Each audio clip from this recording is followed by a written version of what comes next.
Hello guys, यहाँ से हम लोग अपने लेक्चर नंबर DC89 को कंटिन्यू कर रहे हैं और अगेन ये लेक्चर आप लोग के लिए मोस्ट इम्पॉर्टेंट होगा।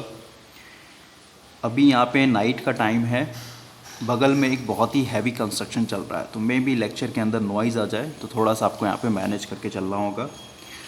सबसे पहले अगर हम लोग थोड़ा सा रिवीजन करें तो लेक्चर नंबर DC89 में मैंने आपको बैक ईएमएफ का या फिर कहिए काउंटर ईएमएफ का इम्पोर्टेंस बताया था, खासकर डीसी मोटर के केस में।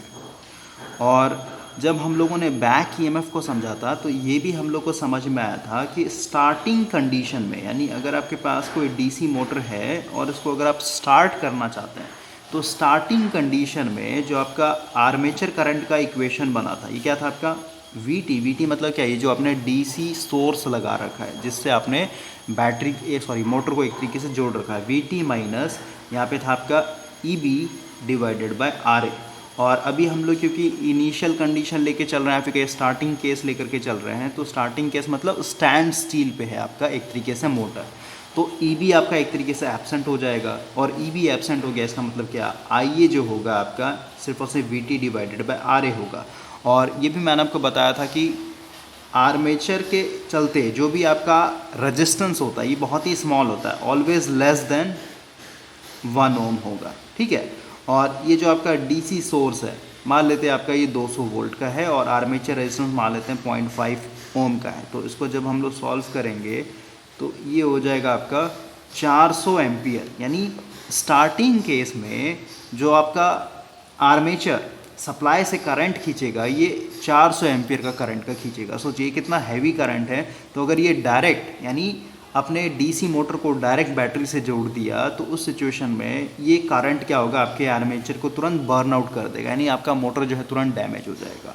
तो इससे बचने के लिए अब हम लोग कभी भी डीसी मोटर को डायरेक्ट प्लग में नहीं लगा करके उसको हम लोग क्या करेंगे, एक स्टार्टर के साथ पहले जोड़ेंगे, उसके बाद फिर हम लोग वहाँ पे डीसी सप्लाई देंगे। तो ऑलरेडी ये क्वेश्चन यहाँ पे राइज होता है, why we need a starter for a DC motor. तो इसका जवाब तो आपको यहाँ पे लेक्चर नंबर DC89 में ही मैंने आपको दिया था, बिकॉज स्टार्टिंग में बैक ईएमएफ एब्सेंट होता है। बैक ईएमएफ एब्सेंट होने का मतलब क्या है कि आपका जो स्टार्टिंग करंट होगा ये आर्मेचर ज़्यादा खींचेगा, ठीक है। तो इसके चलते हम लोग यहाँ पे स्टार्टर चाहिए। अब स्टार्टर जो है आपका यहाँ पे 2 तरीके का है, एक 3 पॉइंट स्टार्टर हो गया और एक 4 पॉइंट स्टार्टर हो गया। अब इसका नाम 3 क्यों पड़ा, इसका नाम 4 क्यों पड़ा, ये आपको अभी समझ में आएगा। सबसे पहले हम लोग थोड़ा बुक के साथ सिंक्रोनाइज होते हैं, उसके बाद फिर हम लोग कंटिन्यू करेंगे। और ऑलरेडी मैंने आपको 3 पॉइंट स्टार्टर 4 पॉइंट स्टार्टर का प्रैक्टिकल वीडियो सजेस्ट किया था, आई होप कि आपने देखा होगा। वहाँ पे ज़्यादा तो समझ में नहीं आया होगा, लेकिन कम से कम ये तो समझ में आया होगा कि ये जो हैंडल है, ये हैंडल जिसको बोलते हैं, ये हैंडल कैसे हम लोग हाथ से मैनुअली एक तरीके से ऊपर की ओर यानी क्लॉकवाइज डायरेक्शन में लेकर के जा रहे थे, राइट। तो वहाँ से अगर आप यही समझ गए तो बाकी हम लोग यहाँ पे सर्किट वे में समझ जाएंगे। तो यहाँ पे वही क्वेश्चन है, नीड फॉर स्टार्टर क्यों पड़ा, हम लोग को स्टार्टर का जरूरत क्यों पड़ा, तो ऑलरेडी ये समझा दिया है। आर्मेचर करंट इन स्टार्टिंग में आपका ईबी एब्सेंट होगा, ईबी एब्सेंट हो गया इसका मतलब क्या, आपका जो आर्मेचर करंट स्टार्टिंग, एस मतलब यहाँ पे लगा मतलब स्टार्टिंग को एक तरीके से रिप्रेजेंट कर रहा है, राइट। तो क्या हो जाएगा, सिर्फ और सिर्फ voltage divided by armature resistance. और यहाँ पे एक प्रैक्टिकल कंडीशन लेके चला गया है कि मान लेते हैं हमारा जो आर्मेचर रेजिस्टेंस है ये 0.5 ओम है और इसको हम लोगों ने डायरेक्ट डीसी 230 वोल्ट से जोड़ रखा है। तो इस सिचुएशन में देखिए ये 460 एम्पियर का करंट एक तरीके से खींचेगा स्टार्टिंग में। तो ये 460 एम्पियर करंट क्या है, बहुत ही लार्ज, जिसके चलते आपका जो आर्मेचर है वो तुरंत डैमेज हो जाएगा, यानी मोटर ही ख़राब हो जाएगा। या फिर कहिए आपका जो ब्रश है, कम्यूटेटर है, वाइंडिंग है, ये सब पूरा ख़राब हो जाएगा, राइट। तो अब हम लोग को यहाँ पे जो स्टार्टिंग करंट है इतना, इसको अब मुझे लिमिट करना है। लिमिट मतलब स्टार्टिंग में मेरा मोटर कम खींचे करंट, उसके लिए मुझे यहाँ पे स्टार्टर चाहिए। तो सीधी सी बात है, करंट को एक तरीके से लिमिट करना है। करंट को अगर लिमिट करना है तो यहाँ पे मेरे को क्या चाहिए, रेजिस्टेंस चाहिए, क्योंकि रेजिस्टेंस ही एक डीसी के केस में खासकर ऐसा एक मतलब वे है जिससे हम लोग करंट को एक तरीके से लिमिट कर सकते हैं। तो यही है आपका, यहाँ से स्टार्ट होता है। बाकी ये सब आप पढ़ लीजिएगा, थोड़ा सा मैं यहाँ पे अटैच कर दे रहा हूँ। तो यहाँ से हम लोग अपने स्टार्टर को स्टार्ट करते हैं। और ये जो 3 पॉइंट स्टार्टर है ये ज़्यादातर हम लोग डीसी शंट मोटर के लिए ही यूज़ करते हैं। तो यहाँ से एक डायरेक्ट क्वेश्चन बनेगा कि 3 पॉइंट स्टार्टर हम लोग किसके लिए यूज़ कर रहे हैं, तो डीसी शंट मोटर के लिए। अब यहाँ पे डीसी शंट मोटर का एक तरीके से नाम है, तो सबसे पहले यहाँ पे हम लोग डीसी शंट मोटर बनाते हैं। ये आपका हो गया आर्मेचर, ये हो गया आपका ब्रश, ये हो गया आपका रेजिस्टेंस, और यहाँ पे आपको फील्ड को शंट में जोड़ देना है इस तरीके से। ओके, ये हो गया आपका डीसी शंट मोटर। अब इसके आगे यानी इधर में हम लोग कैसे एक तरीके से कनेक्ट करेंगे, क्या ऐसा रेजिस्टेंस कैसे जोड़ा जाता है, वो हम लोग को समझना है ताकि हम लोग करंट को लिमिट कर सकें। तो सबसे पहले हम लोग यहाँ पे फ़ोटो को समझ लेंगे। फ़ोटो समझने के बाद आपको ऑटोमेटिक पूरा का पूरा वर्किंग प्रिंसिपल समझ में आएगा। सबसे पहले यहाँ पे आप देख रहे हैं कि ये आर्मेचर है, राइट। ये आर्मेचर का 2 तार निकल गया, ऊपर से एक नीचे से। इसके साथ मैंने ये फील्ड वाइंडिंग का जोड़ दिया, ठीक है, ये जुड़ा हुआ है यहाँ पे, राइट। और अभी ये वाला जो तार निकला है, ये तार और ये वाला तार यानी फील्ड से, ये क्या होना चाहिए, एक जगह कहीं ना कहीं जुड़ना चाहिए। अगर आप यहाँ पे देखें तो ये वाला टर्मिनल और इधर से जो फील्ड वाइंडिंग का जो टर्मिनल आ रहा है, ये एक जगह कहीं ना कहीं जुड़ा हुआ होगा, ठीक है। नीचे का तो आपको कोई दिक्कत नहीं होना चाहिए, नीचे में यहाँ पे भी देख रहे हैं साथ में जुड़ा हुआ है, इसमें भी आपका जुड़ा हुआ है, राइट। तो अभी यहाँ पे अगर आप ध्यान से देखें, ये तार गया है आपका इस तरीके से यहाँ पे जुड़ा हुआ है, राइट, यहाँ पे आके जुड़ा हुआ है। अब ये वाला देखते हैं, फील्ड का देखते हैं। ये यहाँ से गया है, इस कॉइल के अंदर से होकर गया यानी सोलेनॉइड से होकर गया है, और उसके बाद फिर ये ऐसे आकर के यहाँ पे आकर के फिर रेजिस्टेंस से जा करके ये पूरा पूरा जुड़ा हुआ है। मतलब देख रहे हैं ये पूरा, मतलब ये फील्ड वाइंडिंग ऐसे घूम करके पूरा ऐसे होते हुए रेजिस्टेंस होते हुए यहाँ पे फिर से ला करके जोड़ दिया गया। मतलब क्या हुआ कि आर्मेचर और फील्ड दोनों क्या है, शंट में है जुड़ा हुआ। भाई यहाँ पे आप देख रहे हैं ना, सिंपल वे में मैंने यहाँ पे रखा है कि ये वाला तार आपस में जुड़ा हुआ है और ये वाला और इधर से जो तार आ रहा है ये आपस में जुड़ा हुआ है, राइट। तो यहाँ पे वही है ना, समझ रहे हैं। ये आपका आर्मेचर का यहाँ पे आकर रख गया, लेकिन ये फील्ड को हम लोग क्या किया, इस तरीके घुमा के इस तरीके से रेजिस्टेंस ला करके यहाँ पे फिर से जोड़ रखा है, ठीक है। तो आपको यहाँ पे समझ में आया, ये हमारा शंट मोटर है। अब हम लोगों ने यहाँ पे रेजिस्टेंस लगा रखा है, ठीक है। अब समझिए, अब हम लोग सप्लाई देखते हैं कि सप्लाई कैसे। अगर मैं यहाँ पे इस फोटो की बात करूँ तो यहाँ पे मैं डायरेक्ट अगर सप्लाई देता, ठीक है, प्लस माइनस करके मान लेते हैं, मैंने यहाँ पे बैटरी से जोड़ दी, राइट। तो इसी तरीके से यहाँ पे जो 2 पॉइंट है ना, एक तो ये पॉइंट हुआ और एक ये पॉइंट हुआ, मतलब यहाँ पे एक प्लस जुड़ना चाहिए, यहाँ पे एक माइनस जुड़ना चाहिए। यहाँ पे आप देखिए, ये मेरा एक तरीके से सोर्स है, ठीक है, प्लस माइनस दिखाए गए।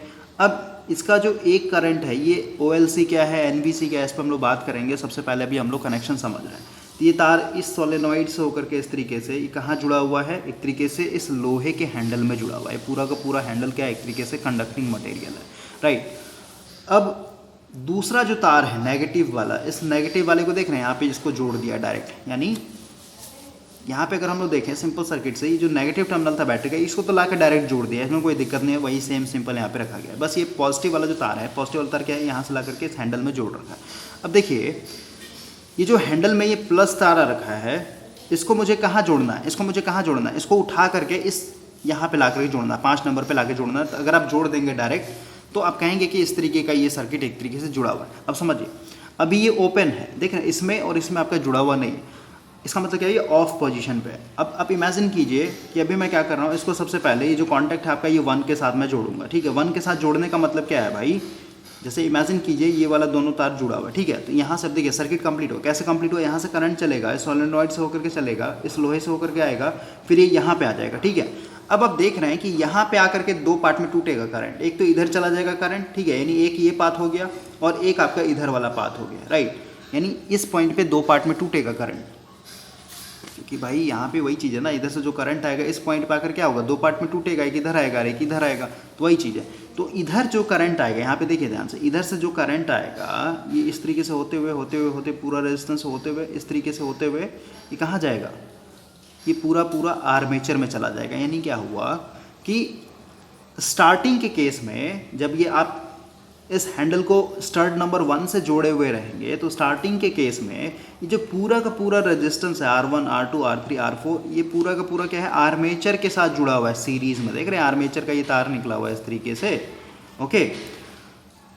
और अभी स्टार्टिंग के केस में जब इसको आप 1 के साथ जोड़ रहे हैं, तो क्योंकि इधर वाला जो है, यानी इस पॉइंट पे, पॉइंट नंबर 1 पे करंट 2 पार्ट में टूटेगा, इधर और एक इधर। आपको पता है कि पैरेलल में, क्योंकि पैरेलल है ना, पैरेलल में अगर हम यहाँ पे इस तरीके से पैरेलल में देखें तो यहाँ से अगर करंट आ रहा I, तो इधर कितना करंट आएगा, इधर कितना करंट आएगा, डिपेंड करता है कि इस रेजिस्टेंस का क्या वैल्यू है और इस रेजिस्टेंस का क्या वैल्यू है। समझ रहे बात को, ठीक है। अगर मान लेते हैं यहाँ पे R1 इक्वल टू 2 ओम है और ये मान लेते हैं R2 इक्वल टू 4 ओम है, तो आपको पता है कि लो रेजिस्टेंस पाथ में यानी इधर से मेरा ज़्यादा से ज़्यादा करंट एक तरीके से फ्लो होगा। तो जब आप इस हैंडल को स्टड नंबर 1 से जोड़े हुए रहेंगे तो इधर जो है यानी इधर जो है करंट बहुत कम आएगा। क्यों? क्योंकि इधर देख रहे हैं बहुत सारा हैवी रेजिस्टेंस लगा हुआ है आर्मेचर के सीरीज़ में। ओके, इसका मतलब क्या हुआ कि ज़्यादा से ज़्यादा करंट जो है किधर जाएगा, आपके फील्ड वाइंडिंग के अंदर जाएगा, यानी इस तार से होते हुए ऐसे होते हुए ऐसे होते हुए इस सोलेनॉइड से होते हुए ये फील्ड में पहुंचेगा। ठीक है, उसके बाद अगर फील्ड करंट मेरा स्टार्टिंग में बहुत ही लार्ज है, सीधी सी बात है, फील्ड करंट बहुत लार्ज है, इसका मतलब क्या, फ्लक्स मेरा एक तरीके से लार्ज होगा। ठीक है, अभी इसको आप एक तरीके से बैकअप के रूप में समझिए। अब मान लेते हैं कि अब इस हैंडल को मैंने 1 से हटा करके कहाँ दे दिया, 2 पे दे दिया। ठीक है, अब मान लेते हैं 2 पे जुड़ा हुआ है। 2 पे जुड़ा हुआ रहने का मतलब क्या हुआ भाई कि अब जो है यहाँ से जो करंट आएगा इस तरीके से, अब ये 2 पे आएगा। ठीक है, यानी अब क्या हुआ, इस पोजीशन पे क्या हुआ कि आर्मेचर के साइड से आपका ये R1 कट चुका है एक तरीके से, समझ रहा है बात को, ये एक तरीके से कट चुका है और इस पॉइंट पे आकर के 2 पार्ट में टूटेगा करंट। एक तो इधर चला जाएगा, इस साइड में चला जाएगा। ठीक है, इस साइड में चला जाएगा मतलब आर्मेचर में होकर के चला जाएगा, और एक आपका फिर इस R1 से होते हुए इस तरीके से होते हुए इस तरीके से होते हुए आपका ये फील्ड की तरफ जाएगा। समझ रहे हैं? अब उसी तरीके से हम मान लेते हैं हैंडल को 2 से 3 पे लेकर के आ गए। 3 पे लाने का मतलब क्या, इधर से जो करंट चढ़ेगा ये 2 पार्ट में टूटेगा, एक इधर चला जाएगा आर्मेचर, तो आर्मेचर के चलते देखिए तो 2 ही रेजिस्टेंस अब काम कर रहा है, R3 और R4। बाकी ये जो R1 R2 है एक तरीके से आर्मेचर से डिस्कनेक्ट हो चुका है। ठीक है, तो इसी तरीके से चलते चलते 4 पे कनेक्ट करेंगे तो 4 के केस में सिर्फ और सिर्फ R4 एक तरीके से काम करेगा आर्मेचर के साइड से, और बाकी आपका इधर क्या हो जाएगा, फील्ड की तरफ चला जाएगा। ओके, तो आप देख रहे हैं कि फाइनली जब मेरा ये स्टड, देख रहे हैं यहाँ पे डॉटेड लाइन मतलब क्या, ये फाइनली जब मेरा ये स्टड एक तरीके से 5 नंबर पे कनेक्ट होगा तो यहाँ से जो करंट चलेगा मेन लाइन से, ये सोलेनॉइड से होते हुए इस तरीके से होते हुए, अब देखिए तो ये डायरेक्ट क्या होगा, इस पार्ट में टूटेगा, यानी पूरा का पूरा। अब देखिए आर्मेचर साइड में तो कोई रेजिस्टेंस नहीं है, सिर्फ और सिर्फ यहाँ पे क्या होगा, एक आर होगा, यानी इस वाइंडिंग के चलते, इंटरनल वाइंडिंग के चलते जो रेजिस्टेंस होगा सिर्फ और सिर्फ, यानी लास्ट में जब 5th स्टड से कनेक्ट होगा तो पूरा का पूरा आपका जो लोड करंट है ये एक तरीके, सॉरी लाइन करंट यहाँ पे बोलेंगे या फिर कहिए सप्लाई करंट बोलेंगे, ये पूरा का पूरा आर्मेचर में चला जाएगा, और यहाँ से जो करंट आएगा इस तरीके से ये पूरा का पूरा फिर फील्ड वाइंडिंग से होकर के चला जाएगा। ठीक है, अब यहाँ पे दिक्कत क्या हो रहा है, सबसे बड़ा दिक्कत क्या है भाई, सबसे पहले हैंडल को देखिए। ये जो हैंडल बना हुआ है, ये जो इस तरीके से लगा हुआ है ना छोटा सा, ये एक तरीके से लोहे का टुकड़ा है। ठीक है, ये लोहा है एक तरीके से, और यहाँ पे देखिए ये एक सोलेनॉइड है, राइट। इसको तो हम लोग हाथ से पकड़ के मैनुअली इस तरीके से पहले स्टड नंबर 1 पे, फिर 2 पे, फिर 3 पे, फिर समझ रहे हैं। जब हम लोग 5 पे लाएंगे तो इसको कोई पकड़ के रखने के लिए कुछ ना कुछ तो इक्विपमेंट होना चाहिए। तो यहाँ पे आप देख रहे हैं कि सोलेनॉइड मैंने यहाँ पे लगा रखा है। ठीक है, और ये देख रहे हैं कि इस हैंडल में एक लोहा लगा हुआ है, समझ रहे हैं। तो जब ये हैंडल ये डायरेक्ट 5 पे जब आता है तो यहाँ पे क्योंकि लोहा लगा हुआ है भाई, इस तरीके का लोहा लगा हुआ है, JB गुप्ता का बुक फॉलो करेंगे वहाँ से आपका और बेटर तरीके से क्लियर हो जाएगा। तो ये लोहा क्या होता है, इस मैग्नेट के साथ चिपक जाता है और ये स्टड नंबर 5 से ही एक तरीके से जुड़ा हुआ रहता है। ठीक है, और आपका मोटर एक तरीके से चलते रहता है। तो स्टार्टिंग के केस में आप देख रहे हैं, सबसे पहले समझिए इसने करंट को कैसे लिमिट किया। तो जब स्टड 1 पे था तो स्टड 1 में आप देख रहे हैं कि इधर पूरा आपका आर्मेचर की तरफ R1 R2 R3 R4 एक तरीके से रेजिस्टेंस लगा हुआ था। तो ये रेजिस्टेंस जो है कभी भी वो जो विदाउट स्टार्टर जो आपका करंट खींच रहा था 460 एम्पियर का, या फिर जो मैंने एग्जांपल लेके समझाया 400 एम्पियर का, ये कभी भी ये रेजिस्टेंस 400 एम्पियर को इधर आने नहीं देगा आर्मेचर में, समझ रहे हैं। लेकिन वही जब हम लोग स्टड 2 पे ला रहे हैं तो थोड़ा सा रेजिस्टेंस इधर क्या हो गया, एक तरीके से कम हो चुका है, यानी R1 एक तरीके से ख़त्म हो गया ना। ठीक है, तो यहाँ पे थोड़ा सा करंट बढ़ेगा। फिर हम लोग स्टड 3 पे लाएंगे तो सिर्फ 2 ही रेजिस्टेंस आर्मेचर साइड में काम कर रहा है, तो थोड़ा सा और करंट बढ़ेगा। फिर R4 पे लाएंगे तो सिर्फ एक ही रेजिस्टेंस एक तरीके से काम कर रहा है। फिर फाइनली 5th पे जब लेकर के आएंगे तो ये पूरा रेजिस्टेंस एक तरीके से आर्मेचर से कट चुका है, और जितना आपके आर्मेचर को एक तरीके से चाहिए, क्योंकि ये धीरे धीरे घूम रहा है ना भाई। जब ये 1 पे जुड़ा हुआ था तो 1 पे जुड़ा हुआ उसके चलते इधर बहुत ही स्मॉल करंट जा रहा होगा, समझ रहे बात को। स्मॉल करंट जाने के चलते इसका कुछ ना कुछ यहाँ पे क्या होगा, रोटेशन हुआ, मतलब इसका कुछ ना कुछ स्पीड बना होगा। और आपको पता है कि अगर स्पीड बन रहा है 2 पे जाएंगे तो थोड़ा सा और स्पीड बढ़ेगा, क्योंकि करंट ज़्यादा खींच रहा है तो टॉर्क ज़्यादा होगा। फिर 3 पे जाएंगे तो और स्पीड बढ़ेगा, और आपको पता है कि जैसे जैसे स्पीड बढ़ेगा वैसे वैसे आपका क्या होगा, यहाँ पे जनरेटिंग एक्शन वाला कॉन्सेप्ट आएगा, यानी यहाँ पे बैक EMF प्रेजेंट होगा। बैक EMF प्रेजेंट हो गया, इसका मतलब क्या, आप यहाँ पे अगर हम लोग IA की बात करते क्या हो जाएगा, VT minus EB divided by R, यानी EB यहाँ पे कुछ ना कुछ आ जाएगा, जिसके चलते ये आर्मेचर करंट को क्या करेगा, एक तरीके से लिमिट करना स्टार्ट कर देगा। तो इस तरीके से सिंपल वे में ये वर्क करता है, राइट। तो अब इसका डिसएडवांटेज क्या है, डिसएडवांटेज क्यों हम लोग यहाँ पे देख रहे हैं, क्योंकि भाई हम लोग के पास एक और स्टार्टर यहाँ पे अवेलेबल है मार्केट में, ये है आपका 4 पॉइंट स्टार्टर। तो सीधी सी बात है, इस 3 पॉइंट स्टार्टर में कुछ ना कुछ दिक्कत हुआ होगा, तभी तो हम लोगों ने यहाँ पे एक नया 4 पॉइंट स्टार्टर डिज़ाइन किया है, समझ रहे हैं। तो इसमें दिक्कत क्या है समझिए, अगर हम लोग इस स्पार्क क्वेश्चन बुक के हिसाब से समझें तो ये फाइनली मान लेते हैं स्टार्ट 5 से जब ये कनेक्टेड है हैंडल आपका, इसका मतलब क्या हुआ कि यहाँ से जो करंट जा रहा है इस सोलेनॉइड से होकर के ये पूरा पूरा इधर से होते हुए इस पॉइंट पे आ रहा है, पूरा पूरा करंट यहाँ पे पहुँच गया, राइट। अब इधर से आपका पूरा का पूरा देखिए यहाँ पे आप देख रहे हैं 2 पार्ट में टूटेगा करंट, एक तो इधर चला जाएगा, थोड़ा सा मैं पेन चेंज करता हूँ,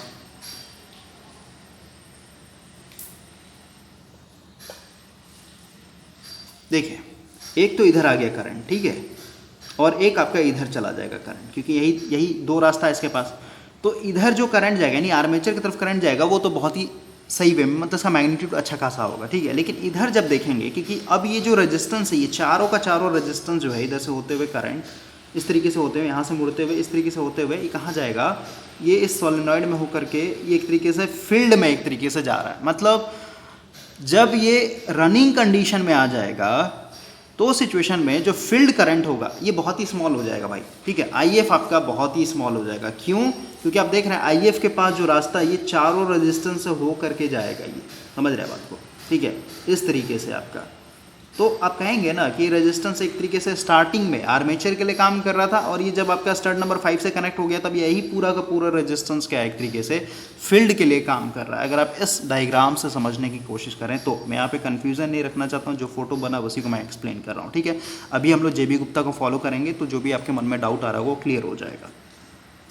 तो अब क्योंकि आपको पता है कि यहाँ से जो करंट आ रहा है फील्ड करंट जिसको बोलेंगे ये बहुत ही स्मॉल हो चुका है, तो आप बताइए इसके पास यानी यहाँ पे जो मैग्नेट बनेगा, ठीक है, ये जो मैग्नेट बनेगा, मैग्नेट मतलब क्या, एमएमएफ इक्वल टू क्या होता है, NI, समझ रहे हैं। तो ये I एक तरीके से बहुत ही एक तरीके से डाउन हो चुका है, तो सीधी सी बात है इसके पास जो होल्डिंग पावर होगा, होल्डिंग कहने का मतलब ये लोहे का टुकड़ा है यहाँ पे, यही एक तरीके से चिपकाए हुए रखा है ना, तो इसके पास जो होल्डिंग पावर इस लोहे को पकड़ कर अट्रैक्शन पावर जो होगा बहुत ही कम हो जाता है। तो इस स्टार्टर में ये हैंडल छूटने का यानी यहाँ से हैंडल रिलीज ना हो जाए, क्योंकि मैग्नेट एक तरीके से बहुत ही कमज़ोर हो चुका है, तो सिचुएशन में हैंडल छूटने का बहुत ज़्यादा चांसेस बना होता है। तो अगर ये हैंडल यहाँ से छूट गया तो सीधी सी बात आपका ये, क्योंकि यहाँ पे स्प्रिंग लगा होता है, यहाँ पे आप देख रहे हैं स्प्रिंग लगा हुआ है, स्पायरल स्प्रिंग लगा होता है, तो ये डायरेक्ट क्या होगा, यहाँ से हैंडल तुरंत छूटेगा तो ये डायरेक्ट क्या हो जाएगा, ऑफ पोजीशन में आ जाएगा, यानी आपका मोटर एक तरीके से डायरेक्ट बंद हो जाएगा।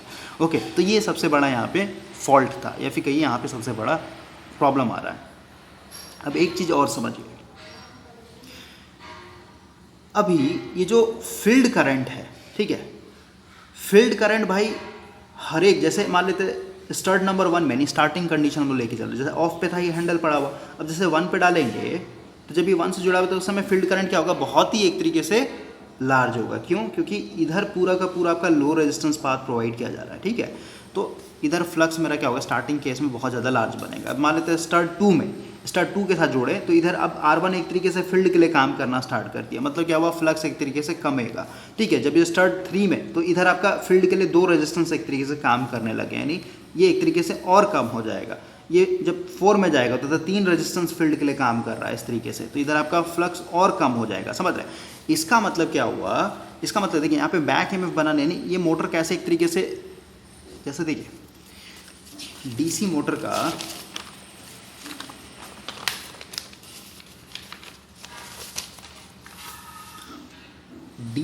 का भाई आज के डेट में हम लोग क्यों यूज़ कर रहे हैं सबसे ज़्यादा, बिकॉज इसमें जो स्पीड कंट्रोल होता है ना, स्पीड कंट्रोल एक तरीके से बहुत ही वाइड रेंज में कर सकते हैं। वाइड रेंज कहने का मतलब क्या, जैसे हर एक मोटर का, जैसे DC मोटर का बात करें तो इसका एक रेटेड RPM होता है। रेटेड RPM कहने मतलब मैन्युफैक्चर एक तरीके से बताता है कि आप इसको 1000 RPM, जब मान लो 1000 RPM इसका क्या है, रेटेड RPM है, ठीक है, यानी इस पर सबसे बेटर तरीके से परफॉर्म करेगा।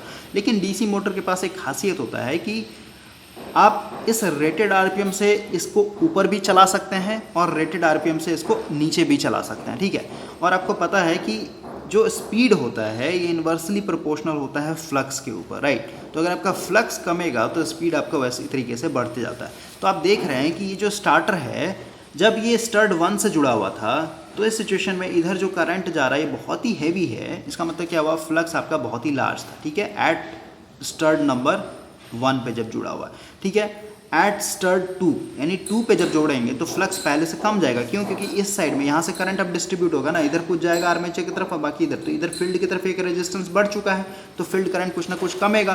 फील्ड करंट कमेगा तो आप कहेंगे फ्लक्स मेरा कमेगा। और आपको पता है कि फ्लक्स अगर घट गया, क्योंकि फील्ड करंट घट रहा है, तो कहेंगे ना इस इक्वेशन के हिसाब से कि आपका जो स्पीड होगा वो थोड़ा सा बढ़ेगा। समझ रहे? मतलब ये स्टार्टर एक तरीके से कहिए एक वाइड स्पीड रेंज भी हम लोग को एक तरीके से इनिशियली प्रोवाइड करता है, ठीक है। या फिर कहिए ये आर्मेचर जो है जल्दी जल्दी स्पीड पकड़े, क्योंकि यहाँ पे हम लोग को ईबी को एक तरीके से इंट्रोड्यूस करना, बैक ईएमएफ लाना है हम लोग को। तो बैक ईएमएफ कब आएगा, या फिर कहिए बैक ईएमएफ मैग्नीट्यूड कब ज़्यादा होगा, क्योंकि अब ये जनरेटिंग वाला एक्शन होता है एन डायरेक्टली प्रोपोर्शनल ईबी होगा, यानी जितना ज़्यादा स्पीड होगा उतना ही ज़्यादा आपका यहाँ पे बैक ईएमएफ प्रेजेंट होगा, ठीक है। और फाइनली जब ये स्टड 5 से जुड़ेगा तो इस सिचुएशन में इधर आर्मेचर में आपका फुल लोड करंट आ जाएगा, और इधर जो होगा आपका ये पूरा पूरा चारों रेजिस्टेंस फील्ड के लिए एक तरीके से काम करने लगेगा। उसके चलते आपका यहाँ पे ये IF बहुत कम होगा, IF कम होगा, इसका मतलब क्या, फ्लक्स एक तरीके से कम हो जाएगा, फ्लक्स कम होगा, इसका मतलब क्या, ये जो आर्मेचर होगा ये अच्छा खासा एक तरीके से स्पीड पे रन करेगा। लेकिन इस सिचुएशन में प्रॉब्लम क्या है कि ये मैग्नेट जो है वीक हो जाएगा। मैग्नेट वीक हो गया इसका मतलब क्या, ये हैंडल छूटने का बहुत ज़्यादा चांसेस होता है। तो ये एक डिसएडवांटेज है यहाँ पे। अब इसका एक और डिसएडवांटेज क्या है, या फिर कहिए सबसे पहले हम लोग समझते हैं ये एनवीसी कॉइल। एनवीसी कॉइल को हम लोग होल्डिंग कॉइल भी बोलते हैं, ठीक है। होल्डिंग कॉइल यहाँ पे लिखता हूँ, होल्डिंग कॉइल, ठीक है। क्यों? क्योंकि ये स्टार्टर के हैंडल को ये होल्ड करके रखा हुआ है एक तरीके से। अब इसका एक और काम होता है भाई, ठीक है। एनवीसी कॉइल का एक और काम है, इसका क्या काम है, ये फील्ड ओपन सर्किट, ठीक है, फील्ड ओपन सर्किट से एक तरीके से प्रोटेक्शन देता है हमारे मोटर को। किस तरीके का प्रोटेक्शन, आप देख रहे हैं कि जैसे ये समझिए कि ये आया कहाँ, सबसे पहले तो ये रिलेशन समझिए भाई कि आया कहाँ से, ठीक है। तो मोटर के केस में हम लोग के पास एक ही इक्वेशन है, VT minus IaRa equal to आपका बैक ईएमएफ यानी EB, राइट। और आपको पता है कि EB की जगह मैं डायरेक्ट क्या लिख सकता हूँ, EB कुछ नहीं है भाई, EG ही तो है। समझ रहे बात को, बस ये मोटर के अंदर मोटर के अंदर जनरेटिंग एक्शन आ जा रहा है, उसके चलते हम लोग यहाँ पे बैक ईएमएफ बोल रहे हैं, राइट। ये क्या होता है आपका फाई ZNP डिवाइडेड बाय 60 है, राइट। और इसमें देखिए तो P कांस्टेंट है, Z कांस्टेंट है, A कांस्टेंट, 60 कांस्टेंट, तो इसको हम लोग K मानते हैं, हाँ। तो EG या फिर कहिए EB बराबर हम लोग लिखेंगे K, यानी इनका जो भी कांस्टेंट होगा K मैंने लिख दिया, N फाई। समझ रहे, मतलब EB की जगह मैं ये पुट कर सकता हूँ। तो यहाँ पे पुट करते हैं VT माइनस IaRa, वैसे का वैसे ही रहेगा, और ये हो जाएगा EB की जगह क्या लिख दूँ, K फाई N, राइट। अब यहाँ से अगर मैं N और फ्लक्स के बीच में रिलेशन देखना चाहता हूँ तो N इक्वल टू क्या हो जाएगा, ये हो जाएगा आपका सीधे सीधे ये पूरा टर्म नीचे आ जाएगा, यानी VT minus IaRa divided by क्या हो जाएगा आपका K फाई। तो आप देख रहे हैं N और फ्लक्स के बीच में ये क्या है, इन्वर्सली प्रोपोर्शनल है, यानी N जो होता है इन्वर्सली प्रोपोर्शनल होता है फ्लक्स के ऊपर, राइट। तो फ्लक्स अगर एक तरीके से मान लेते हैं सडनली जीरो हो गया, यानी वैनिस्ड हो गया, ख़त्म हो गया फ्लक्स कब ख़त्म होगा भाई, जब ये जो फील्ड वाइंडिंग है, ये फील्ड वाइंडिंग एक तरीके से ओपन हो जाए, किसी तरीके से इसका जो तार है ये टूट जाए, यहाँ से ब्रेक हो जाए, या फिर कहिए यही वाला तार एक तरीके से यहाँ से कहीं से भी टूट जाए तो पूरा क्योंकि ये सीरीज़ में है ना, सब देख रहे हैं इस तरीके से करंट होते हुए इस तरीके से आ रहा है इधर, यानी ये सब आपका पूरा का पूरा क्या है, सीरीज़ में जुड़ा हुआ है, ठीक है। तो फील्ड ओपन सर्किट अगर हो गया, इसका मतलब क्या हुआ कि फील्ड करंट मेरा जीरो, फील्ड करंट जीरो मतलब फ्लक्स मेरा एक तरीके से जीरो, और फ्लक्स मेरा जीरो एक तरीके से आप, क्योंकि इन्वर्सली प्रोपोर्शनल, ये अगर जीरो हो गया तो एन मेरा क्या होगा, इन्फिनाइट हो जाएगा। इसको हम लोग बोलते हैं रन अवे कंडीशन, ठीक है। तो अब समझिए, सबसे पहले ये जो एनवीसी था, एनवीसी का क्या काम था, ये हैंडल को एक तरीके से होल्ड करके रख रहा था, क्योंकि यहाँ पे ये एज अ मैग्नेट की तरह काम कर रहा, राइट।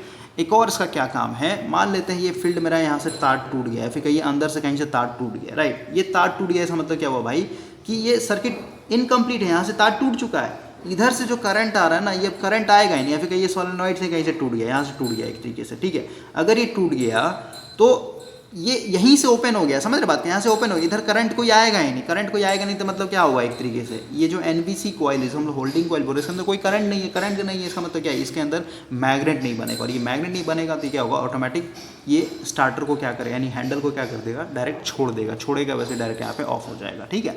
तो ये मैंने रनिंग कंडीशन का एक सिचुएशन बताया कि मान लेते हैं मोटर आपका चल रहा है, इस पर अच्छा खासा लोड लगा हुआ है, और इस सिचुएशन में अचानक से ये फील्ड का वाइंडिंग कहीं से ब्रेक हो गया, उसके चलते क्या होगा क्योंकि यहाँ पे फील्ड ब्रेक हो गया तो करंट एक तरीके से ख़त्म हो गया। करंट कहाँ से ख़त्म हो गया, एनबीसी कॉइल से भी एक तरीके से ख़त्म हो गया, ठीक है। तो ये एनबीसी एक तरीके डीमैग्नेटाइज हो गया तो ऑटोमेटिक हैंडल को क्या करेगा, छोड़ देगा, हैंडल छोड़ेगा तो ऑटोमेटिक ये मोटर मेरा क्या हो जाएगा, ऑफ हो जाएगा। मतलब रन अवे कंडीशन इसमें कभी भी नहीं आएगा, समझ रहे। तो ये इसका दो काम है, होल्ड करना और ओपन सर्किट से इसको प्रोटेक्ट करना। अब यहाँ पे देखिए, यहाँ पे एक लगा है OLC, इसको बोलते हैं ओवरलोड प्रोटेक्शन का। मतलब अगर मोटर मान लेते हैं किसी कारण से ओवरलोडेड हो गया, ओवरलोडेड कब होता है, जब ओवरलोड का मतलब क्या होता है, सिंपल समझिए, आर्मेचर करंट जो है इसका एक रेटेड वैल्यू होता है, ठीक है। इससे ज़्यादा ही मतलब इतने पे ये कोई भी आर्मेचर जो है सही सलामत रहेगा, उसका इंसुलेशन, उसका वाइंडिंग कभी भी मेल्ट नहीं होगा, ठीक है। मान लेते हैं कि आपने मोटर के ऊपर ज़्यादा लोड दे दिया तो सीधी सी बात है रेटेड से ज़्यादा एक तरीके से करंट खींचेगा, क्योंकि टॉर्क इसको चाहिए उसको घुमाने के लिए, समझ रहे हैं। और टॉर्क आपको पता है डायरेक्टली प्रोपोर्शनल होता है आर्मेचर करंट के ऊपर, ठीक है। तो आर्मेचर करंट अगर रेटेड से ज़्यादा बढ़ गया, क्योंकि इसको टॉर्क ज़्यादा चाहिए, टॉर्क क्यों ज़्यादा चाहिए, क्योंकि इसके ऊपर वजन ज़्यादा एक तरीके से पड़ा हुआ है, तो उस सिचुएशन में आपका ये क्या होगा, वाइंडिंग के अंदर क्या होता है, आर्मेचर रेजिस्टेंस है और करंट क्या आ रहा है आपका आई है, यानी I2R लॉस, ठीक है। ये एक तरीके से पहले से ज़्यादा होगा स्क्वायर के रूप में यहाँ पे आप देख रहे हैं, तो ये हीट ज़्यादा पैदा करेगा, तो वाइंडिंग का जो तार है वो मेल्ट होकर के उसका जो इंसुलेशन चढ़ा हुआ है ख़त्म हो जाएगा, ठीक है। तो यहाँ पे प्रॉब्लम आएगा, यानी मोटर जल जाएगा भाई। तो इसके लिए हम लोगों ने क्या किया है, जैसे यहाँ यहीं से करंट आ रहा है ना, मेन करंट, ठीक है। तो यहाँ से जो मेन करंट आ रहा है, जब हम लोग यहाँ पे सीधे सीधे लाइन करंट बोलेंगे, फिर सप्लाई करंट बोलेंगे, तो अभी इसके नीचे में एक प्लंजर लगा हुआ भाई, देख रहे हैं, ये लोहे का टुकड़ा है एक तरीके से, ठीक है, ये लोहा है। तो अभी देखिए, जब ये मोटर पे रेटेड लोड लगा हुआ है तो ये क्योंकि ऑलरेडी इसके अंदर करंट जा रहा है तो इसका मतलब क्या, ये मैग्नेट बना हुआ है, ठीक है। लेकिन इस मैग्नेट के पास इतना ताकत नहीं होता है कि इस लोहे के टुकड़े को खींच सके अपने तरफ, मतलब चिपका सके, उतना इसमें मैग्नेटाइजिंग पावर नहीं होता। लेकिन मान लेता मोटर आपका क्या हो गया, ओवरलोड हो गया, मतलब सीधी सी बात है, यहाँ से जो करंट जा रहा होगा वो पहले के मुकाबले ज़्यादा जा रहा होगा, राइट। अब पहले के मुकाबले ज़्यादा जा रहा है भाई, इसका मतलब क्या हुआ, यहाँ पे मैग्नेट ज़्यादा तेज बनेगा, यानी स्ट्रॉन्ग मैग्नेट बनेगा, उससे चलते क्या होगा, ये प्लंजर ऑटोमेटिक इसको अपने अंदर चिपका लेगा, मतलब ये ऊपर खींच लेगा, ठीक है। अब जैसे ऊपर खींचेगा ये दोनों तार क्या हो जाएगा, ऐसे सट जाएगा, ठीक है, ऐसे सट जाएगा, मतलब ये शॉर्ट हो गया एक तरीके से, मतलब ये A और A क्या हो गया, चिपक गया। अब ये चिपकेगा तो यहाँ पे देखिए क्या होगा, इस फोटो में आपको समझ में नहीं आ रहा होगा, थोड़ा सा मैं आपको यहाँ पे समझाता हूँ। मान लेते हैं मेरे पास एक सोलेनॉइड है, ठीक है, ये इसका दो तार है, ठीक है, और ये मान लेते हैं मेरे पास, या फिर सिंपल समझिए ना, देखिए यहाँ पे होगा क्या एक्चुअली, जब ये शॉर्ट होगा ना भाई, ये जब शॉर्ट होगा, सबसे पहले देखें, जब कोई मोटर ओवरलोड हो रहा है तो ओवरलोड से बचने के लिए हम लोग क्या चाहिए, एक प्रोटेक्शन चाहिए, ठीक है। मतलब ओवरलोड जब भी इस पे लोड ज़्यादा पड़े तो ऑटोमेटिक हम लोग क्या चाहेंगे कि ये मोटर ऑटोमेटिक खुद से बंद हो जाए, ठीक है, ताकि हमारा मोटर डैमेज ना हो सके, सही बात है। तो अब जब ये ओवरलोड हो गया, यहाँ पे मैग्नेट स्ट्रांग बन गया, ये चिपक गया मतलब ये तार शॉर्ट कर गया, तो तार शॉर्ट कर गया तो इसका मतलब क्या हुआ, देखिए अब समझिए, ऊपर से जो फील्ड करंट आ रहा है, ध्यान समझिएगा, फील्ड करंट जो ऊपर से आ रहा है ये आ रहा है इस तरीके से, ठीक है, इधर से होते हुए, अब क्योंकि इधर से पूरा ये शॉर्टेड हो गया तो क्या होगा, यहाँ से तार उतरेगा, क्योंकि ये देखिए यहाँ पे तार लपेटा हुआ है, इसका रेजिस्टेंस होगा, ठीक है।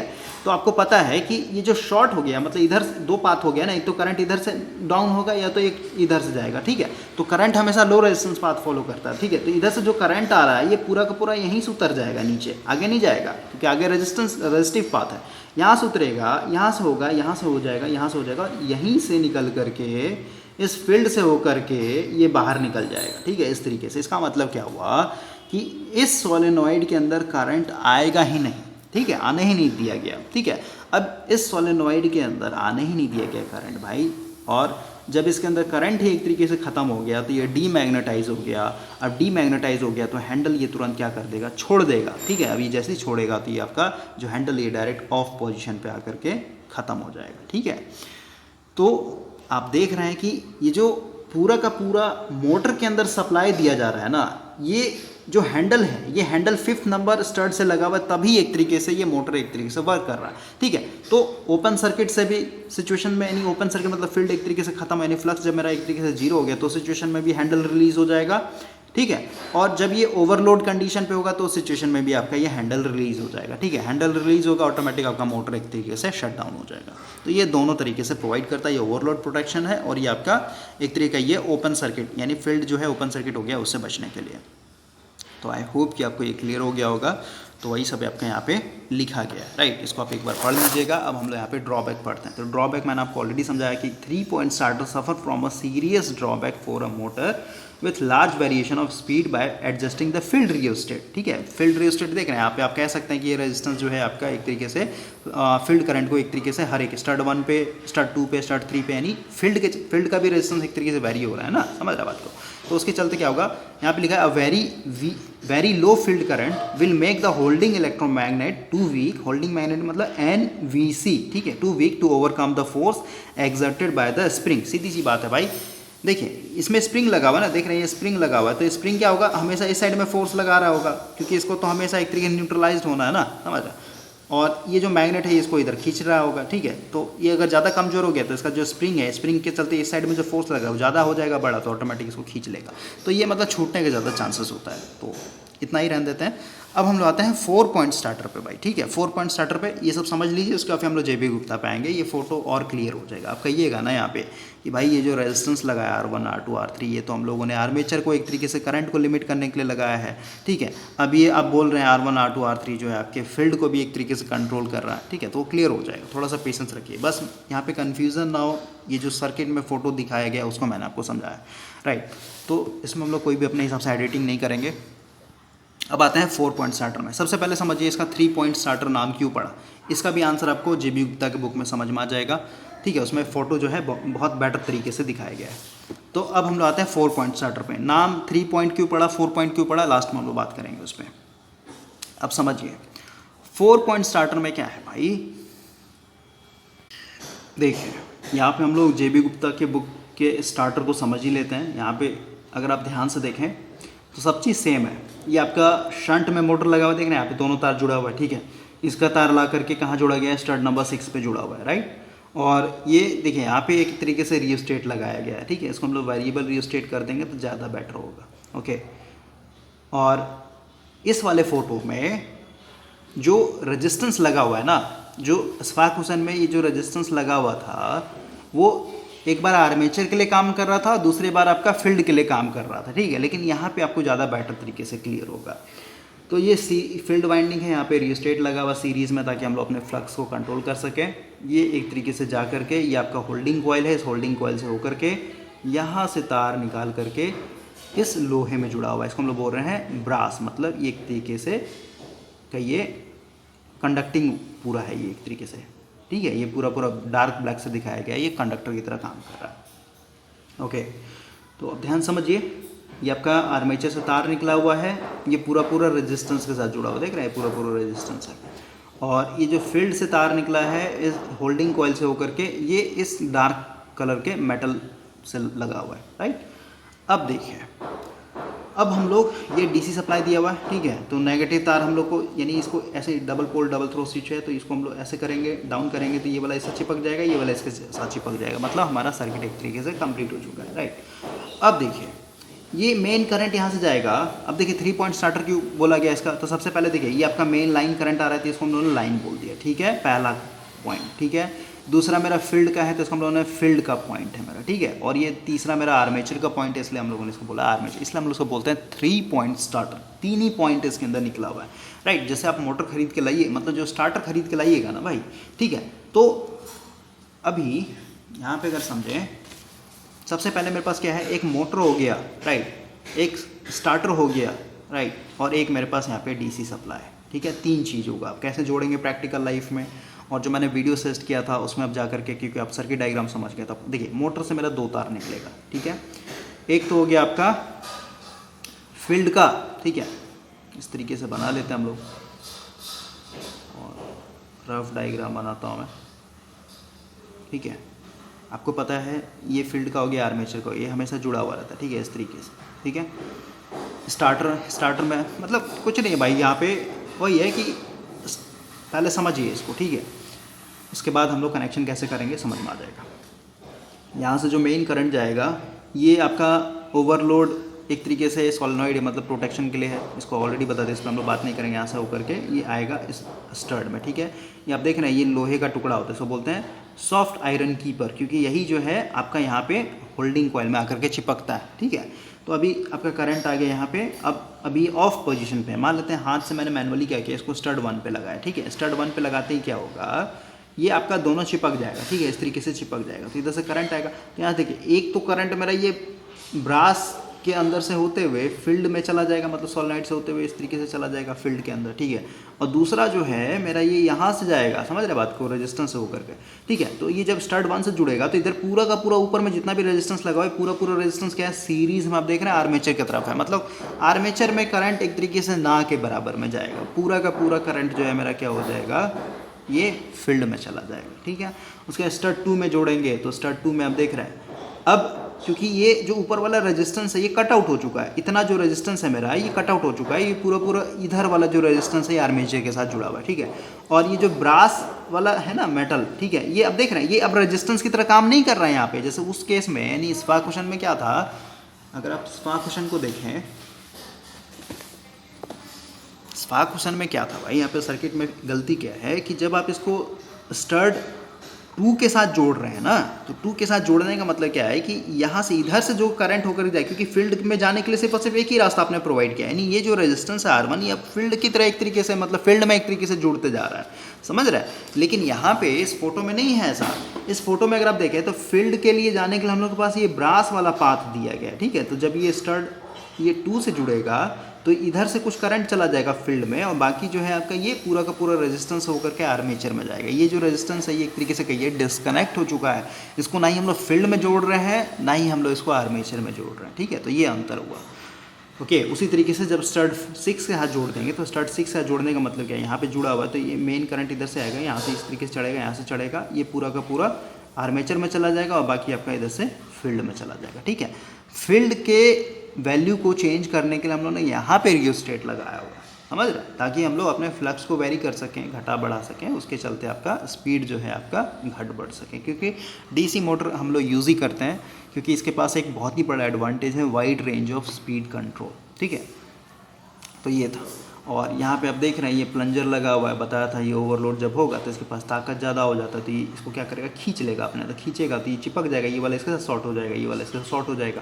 तो आप देख रहे हैं यहाँ से जो फील्ड करंट से करंट आ रहा था ये यहीं से होकर के ऐसे होकर के ऐसे होकर के ये चला जाएगा, नहीं इस सोलेनोइड में आएगा नहीं, तो ये डीमैग्नेटाइज हो गया, आयरन को तुरंत छोड़ देगा, ओके। तो ये था आपका 3 पॉइंट स्टार्टर। अब 4 पॉइंट स्टार्टर की बात करते हैं हम लोग। देखिए 4 पॉइंट स्टार्टर में हम लोग क्या कर रहे हैं, सबसे पहले यहाँ पे प्रॉब्लम क्या आ रहा था, प्रॉब्लम आ रहा था जो होल्डिंग कॉइल है ना, इस होल्डिंग कॉइल में करंट मेरा कम हो जाएगा तो ये हैंडल छूटने का ज़्यादा चांसेस था, ठीक है। तो अब हम लोगों ने क्या किया, ऐसा तरीका खोजा है कि इस होल्डिंग कॉइल के अंदर जो करंट आ रहा है ना ये एक अमाउंट में फिक्स हो जाए, ठीक है, इसमें घटे बढ़े नहीं, फिक्स होगा। तो यहाँ पे जो इसको खींचने का जो ताकत रहेगा, इसको चिपकाए हुए रखने का जो ताकत रहेगा वो हमेशा कांस्टेंट रहेगा, तो छूटने का चांसेस कम रहेगा, ठीक है। अब समझिए, ऑलरेडी समझा दिया, देखिए ये आपका मोटर है, इसका फील्ड वाइंडिंग हो गया, ओके। और ये तो आपको यहाँ समझिए, जैसे देखिए यहाँ समझिए मेन करंट आ रहा है, ठीक है, इस कॉइल से होकर के जा रहा है, इस स्टड से होकर जाएगा, मान लेते हैं स्टड 1 से हम लोगों ने जोड़ रखा है, ठीक है। स्टड 1 से मतलब पूरा का पूरा करंट कहाँ जाएगा, इधर जाएगा, आर्मेचर में तो जाएगा नहीं स्टड 1 में, क्योंकि रेजिस्टेंस ज़्यादा है आर्मेचर के साइड में। ये करंट आ रहा है यहाँ पे आकर के, ध्यान समझिए, यहाँ पे आकर के 2 पार्ट में टूटेगा।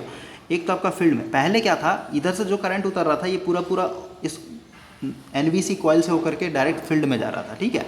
आप देख सकते हैं यहाँ से ऊपर से जो करंट जा रहा था ये डायरेक्ट क्या हो रहा था, एनवीसी कॉइल में जा करके इस तरीके से फील्ड में, मतलब एनवीसी और ये जो फील्ड है ये सीरीज में जुड़ा हुआ था इस केस में। लेकिन यहाँ पे ऐसा नहीं है, यहाँ पे भाई ये जो करंट आएगा ऊपर से ये 2 पार्ट में टूटेगा, एक तो फील्ड की तरफ चला जाएगा और एक आपका ये एनवीसी कॉइल के अंदर चला जाएगा, ठीक है। तो इधर जो भी रेजिस्टेंस होगा इस कॉइल के चलते उसके उस हिसाब से आपका इधर करंट क्या होगा, अच्छा खासा जाएगा, ठीक है। और ये हमेशा स्ट्रॉन्ग मैग्नेट की तरह यहाँ पे बिहेव करेगा और इसको होल्ड करने का इसके पास ताकत अच्छा खासा रहेगा, ठीक है। बाकी ये जो है आपका यहाँ पे जो रेजिस्टेंस का वैल्यू उस बेसिस पे आप इसको घटाएंगे बढ़ाएंगे तो इधर कितना करंट आएगा ये आपका एक तरीके से डिपेंड करता है। तो बस यही इसका चेंजिंग किया गया है, ओके। यानी एनवीसी को हम लोगों ने यहाँ पे एक अलग से, मतलब सीरीज़ में नहीं जोड़ रहा है फील्ड के साथ, ठीक है, बस यही अंतर है। बाकी आपका वही है, इसको ओवरलोड प्रोटेक्शन दिया जाएगा, ज़्यादा करंट खींचेगा तो ये उसको खींच लेगा ऊपर, क्योंकि मैग्नेट स्ट्रॉन्ग है, तो इधर शॉर्ट हो जाएगा, शॉर्ट हो जाएगा, इधर जो करंट आ रहा था ये इसी से होकर के ऐसे निकल जाएगा, समझ रहे बात को, इधर कभी भी आएगा नहीं, तो ये डायरेक्ट हैंडल को छोड़ देगा, ओके। और इलेक्ट्रिकल इंजीनियरिंग का यही रूल है कि यहाँ से जितना करंट जाएगा, जैसे मान लेते हैं यहाँ पे 10 एम्पीयर का करंट जा रहा है, तो इस पॉइंट पे आते हैं, जैसे स्टार्ट 1 का लेके या फिर रनिंग कंडीशन लेके चलते, इस पॉइंट पे आते हैं, क्या होगा आपका दो पार्ट में टूटेगा। एक करंट इधर चला जाएगा आर्मेचर में, और बाकी आपका इधर से होते हुए ऐसे होते हुए ऐसे होते हुए यहाँ पे जो करंट आएगा, एक इधर करंट आ जाएगा और एक इधर करंट आएगा। मतलब इधर से मान लेते हैं आपका 5 एम्पीयर उतर रहा है, यहाँ पे 5 एम्पीयर करंट उतरा, इधर से मान लेते हैं आपका 2 एम्पीयर उतर रहा है, ठीक है, और इधर हो जाएगा आपका यहाँ से जो उतर रहा है 3 एम्पीयर, ठीक है। तो ये सब मिल करके इस पॉइंट पे केसीएल लगाएंगे तो क्या होगा, इधर सब करंट क्या हो रहा है, एक तरीके से आ रहा है, तो इस पॉइंट पे मिलेगा 10 एम्पीयर का करंट, ठीक है। तो जितना आपका निकलता है उतना ही आपका इधर आ जाएगा। तो आई होप कि आपको ये चीज़ समझ में आया होगा। तो यही था आपका 4 पॉइंट स्टार्टर। अब हम लोग थोड़ा सा जेबी गुप्ता के बुक के हिसाब से फ़ोटो को समझ लेते हैं। देखिए ये है आपका 4 पॉइंट स्टार्टर। अब यहाँ पे 4 पॉइंट बना हुआ है, ठीक है, आर्मेचर का हो गया, फील्ड का हो गया, और उसके बाद आपका ये मेन लाइन का हो गया, ये तो आपका 3 पॉइंट में भी था, लाइन हो गया, फील्ड हो गया, आर्मेचर हो गया, और ये जो है एक्स्ट्रा एल डैश जो दिया है ये आपका ये होल्डिंग कॉइल का एक तरीके से अलग से पार्ट दिया हुआ है। यहाँ समझ लेते हैं, ये double pole double throw switch है, इसको जब डाउन करेंगे तो यहाँ से मेरा करंट चलना स्टार्ट होगा, इस ओवरलोड रिलीज कॉइल से होकर के इस हैंडल से, मान लो डायरेक्ट हम लोग का अभी रनिंग कंडीशन लेके चलते हैं, यहाँ से करंट आएगा, ठीक है, तो ये जुड़ा हुआ है, तो इस पॉइंट पे आते हैं क्या होगा, दो पार्ट में टूटेगा, एक तो इधर आ जाएगा करंट, ये आ जाएगा इस तरीके से होते हुए फील्ड में चला जाएगा, ठीक है, और दूसरा जो है मेरा यहाँ पे आएगा इस तरीके से होकर के आर्मेचर में चला जाएगा, ओके। और एक चीज़ देखिए, जो इधर से करंट है ना, यहाँ पे देख रहे हैं ये जो होल्डिंग कॉइल है इसका भी जुड़ा हुआ है यहाँ पे इस पॉइंट पे, ठीक है, तो ये इधर कुछ करंट चल, यानी यहाँ से मेन करंट आएगा, बाकी आपका इधर कुछ टूट जाएगा करंट और एक नीचे आ जाएगा करंट, ठीक है, इस तरीके से आपका होकर के इस तरीके से हो जाएगा। तो आई होप कि आपको ये चीज़ समझ में आया होगा। दोनों फ़ोटो सेम है भाई, लेकिन इसमें थोड़ा सा मिस्टेक कर दिया गया। यहाँ पे आप देख रहे हैं कि जो रेजिस्टेंस मेरा लगा हुआ है, स्टार्टिंग रेजिस्टेंस इसको बोल रहे हैं, ये कट आउट हो जा रहा है, पूरे सिस्टम से ही ख़त्म हो जा रहा है। लेकिन आप इस फोटो को देखेंगे ना तो आपको लगेगा कि भाई यहाँ पे ये रेजिस्टेंस जो है सेकंड केस में फील्ड के लिए काम करने लग जा रहा है, ठीक है। ये थोड़ा सा फोटो गलत है, लेकिन यहाँ पे आपको बेटर तरीके से समझ में आ रहा होगा। तो आई होप कि आपको ये चीज़ समझ में आ रहा हो कैसे हम लोग स्टार्टिंग करंट को लिमिट करते हैं, ओके। अब यहाँ पे थोड़ा सा ध्यान से देखें, ये जो मोटर लगा हुआ है ना भाई, ठीक है, अभी जैसे आप अगर फाक हुसैन वाले बुक में, इस बुक में भी देखें तो वहाँ पे आपका डीसी शंट मोटर लेकर के ही समझाएगा 4 पॉइंट स्टार्टर को, लेकिन यहाँ पे क्या है, 4 पॉइंट स्टार्टर को यहाँ पे लॉन्ग शंट कंपाउंड मोटर के लिए एक तरीके से यूज़ किया। देखिए कंपाउंड मोटर में आपको बताया था सीरीज़ में भी होता है और शंट में भी होता है। तो देख रहे हैं आर्मेचर के साथ एक सीरीज़ फील्ड वाइंडिंग लगा हुआ है और शंट में तो आपका यहाँ पे फील्ड लगा हुआ है, तो इसमें आप कंफ्यूज मत होइएगा कि ये आपका फील्ड वाइंडिंग कहाँ से आ गया, ठीक है। ये आपका कंपाउंड मोटर के लिए एक तरीके से बताया गया है। तो 3 पॉइंट स्टार्टर बोलेगा किसके लिए यूज़ करेंगे, तो डीसी शंट मोटर के लिए। 4 पॉइंट बोलेगा तो कंपाउंड मोटर के लिए, ओके। तो इस पर हम लोग ज़्यादा फोकस नहीं करेंगे। अब हम लोग थोड़ा सा यहाँ पे इम्पॉर्टेंट चीज़ समझते हैं। देखिए यहाँ पे एक इंपॉर्टेंट लाइन लिखा हुआ है, it is necessary to ensure before starting a DC motor, मतलब डीसी मोटर को स्टार्ट करने से पहले फील्ड सर्किट हमेशा क्लोज होना चाहिए। हमेशा मैंने आपको बताया फील्ड सर्किट क्लोज क्यों होना चाहिए, क्योंकि अगर ये ओपन सर्किट वाला कंडीशन हुआ, ओपन सर्किट अगर फील्ड है इसका मतलब क्या, फ्लक्स मेरा जीरो का मतलब क्या, यहाँ पे स्पीड जो होगा इन्फिनाइट हो जाएगा, मतलब रन अवे वाला कंडीशन हो जाएगा, ठीक है। तो वही है कि the rheostat in series with the shunt field winding is at zero resistance position, ठीक है। यहाँ पे जो सीरीज में लगा, जीरो रेजिस्टेंस मतलब मैक्सिमम होना चाहिए, ओके। एंड स्टार्टिंग तो वही है भाई, यहाँ पे बस यही ध्यान रखिए रन अवे कंडीशन ना है, इसलिए यहाँ पे लिखा हो गया कि फील्ड सर्किट हमेशा क्लोज होना चाहिए।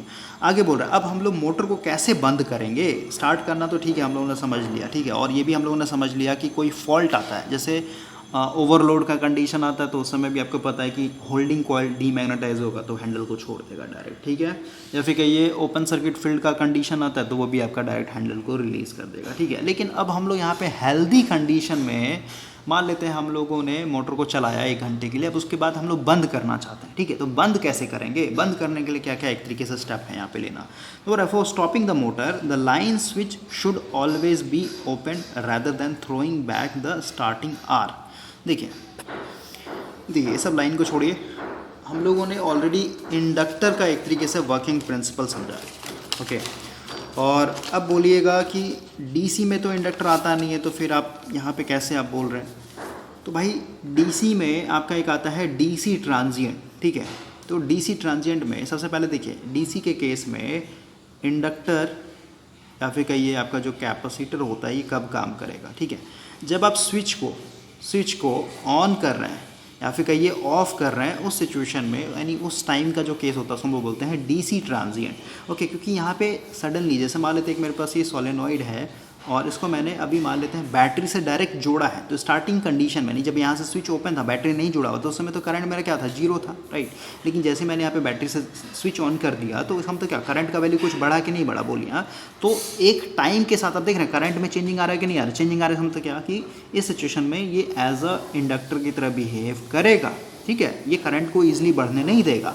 तो स्विच ऑन करते समय उसी तरीके से अगर आप स्विच ऑफ करते हैं, मान लेते हैं अब ये स्टेडी स्टेट मतलब ये शॉर्ट सर्किट की तरह बिहेव करने लग गया, ठीक है, और इतना इसमें रेजिस्टेंस है कि कभी भी यहाँ पे मतलब कॉइल को ख़राब नहीं करेगा। ओके, अब मान लेते हैं आप स्विच ऑफ कर रहे हैं, ठीक है, तो ऑफ जब करेंगे भाई, पहले से करंट मान लेते 10 एम्पियर का है, अब अचानक से मान लेते यहाँ से आपने स्विच को ओपन कर दिया, तो स्विच ओपन करना मतलब क्या, करंट एक तरीके से अचानक से जीरो हुआ कि नहीं हुआ, बोलिए। यहाँ से भाई स्विच ऑफ करते हैं क्या हुआ, करंट जीरो हो गया, तो सीधी सी पहले 10 एम्पियर था अब डायरेक्ट जीरो हो गया, इसका मतलब क्या हुआ, ये तुरंत उसको जीरो नहीं होने देगा। तो समझ रहे हैं, ये डीसी ट्रांजिएंट में एक तरीके से आपका ये कॉन्सेप्ट है। वही सेम चीज़ कैपेसिटर में भी होता है। तो यहाँ पे वही चीज़ बोल रहा है, यहाँ पे अगर आप लास्ट लाइन बोलें, on the other hand if the starting arm is thrown back, मतलब ये जो आर्म है यहाँ पे लगा हुआ, ये पहले क्या है 6 नंबर स्टार्ट से जुड़ा हुआ, ठीक है, जब ये चल रहा था, अब अचानक से अगर आप इसको छोड़ेंगे ना, देखिए क्या लिखा, on the other if the starting arm is thrown back the field circuit is broken. सीधी सी बात है, फील्ड सर्किट क्या हो गया, एक तरीके खत्म हो गया, यहाँ से करंट नहीं आ रहा, ठीक है। तो अचानक से इस फील्ड के अंदर खत्म हो गया कि नहीं हो गया करंट, बताइए, ठीक है। पहले कुछ एम्पेयर का करंट आ रहा था, लेकिन अब क्या हो गया, अचानक से जीरो हो गया, वैनिस्ड हो गया, खत्म ही हो गया एक तरीके से। तो यहाँ पे क्या होगा, owing to the inductive nature, मतलब यहाँ पे इंडक्टिव नेचर के चलते क्योंकि चेंज हुआ है करंट अचानक से, तो सीधी सी बात है यहाँ पे क्या होगा, आर्क लेगा, यानी आर्क बनेगा आपका। ओके, किसी भी चीज़ को आप सडनली वैनिश कीजिए तो वहाँ पे जो आपका क्योंकि इंडक्टर का काम ही है कि ये धीरे धीरे एक तरीके से करंट को कम नहीं देगा, लेकिन आपने अचानक से क्या किया, एक तरीके से स्विच ऑफ कर दिया, डायरेक्ट थ्रो कर दिया, तो वो एक तरीके से आर्क के रूप में पूरा पूरा ब्लास्ट करता है, ठीक है। ब्लास्ट करने का मतलब वो पूरा का पूरा करंट एक ही बार में वहाँ पे फेंक देगा, ठीक है। तो इसके चलते आपका यहाँ पे कॉन्टैक्ट जो है ख़राब हो जाएगा, यानी डैमेज हो जाएगा आपका स्टार्टर, ठीक है। तो ये लिखा, while stopping the motor all the resistance in the field rheostat cut out so that motor speed fall to its normal value. सबसे पहले क्या बोला, जब आप मोटर को बंद करना चाहते हैं, all the resistance the field rheostat, क्योंकि यहाँ पे आप भाई स्पीड कंट्रोल भी तो यूज़ कर रहे हैं ना मोटर को, इसको एक पर्टिकुलर स्पीड पे अपने मन चाहे स्पीड पे चला रहे हैं, तो उस बेसिस पे से रियोस्टेट का कुछ ना कुछ वैल्यू होगा, ठीक है। तो मोटर को बंद करना है तो आपने जो भी यहाँ पे वेरिएबल रियोस्टेट लगा हुआ है उसको क्या करना है, नॉर्मल स्टेट पे लाना है, मतलब एक तरीके ये ख़त्म कर देना, फील्ड के साथ ही सिर्फ होना चाहिए, ठीक है, ताकि आपका जो मोटर है, ये मोटर का जो स्पीड है वो क्या आ जाए, नॉर्मल स्पीड पे आ जाए। Then the line switch is open, यानी आप यहाँ से जो बैटरी लगा था उसको डिस्कनेक्ट करना है। This procedure ensure that the next time the motor is started it will be with a strong field. देखिए अब एक एक लाइन करके समझाऊंगा तो वही मतलब नहीं, क्योंकि अब एक एक लाइन का कोई मीनिंग नहीं निकलता भाई, ऊपर से पढ़ते हुए आइएगा तब जाके उसका मतलब निकलेगा। तो बस यहाँ पे मतलब आर्क जो है एक तरीके से ना मिले हम लोग को स्टॉप करते समय, तो उसके चलते हम लोग ये सब पूरा प्रिकॉशन रखते हैं, क्योंकि बार बार अगर आपका चिंगारी बनेगा वहाँ पे तो आपका ये स्टार्टर एक तरीके से डैमेज हो जाएगा। ओके, तो ये था आपका 3 point starter, 4 point starter. I hope कि आपको ये चीज़ समझ में आया होगा। अब हम लोग नेक्स्ट लेक्चर पे अपना कैरेक्टरिस्टिक पे बात करेंगे। कैरेक्टरिस्टिक चलेगा साथ में, और साथ साथ में ही आपका जो स्पीड कंट्रोल का कॉन्सेप्ट है वो भी मैं आपको बताते चलूँगा।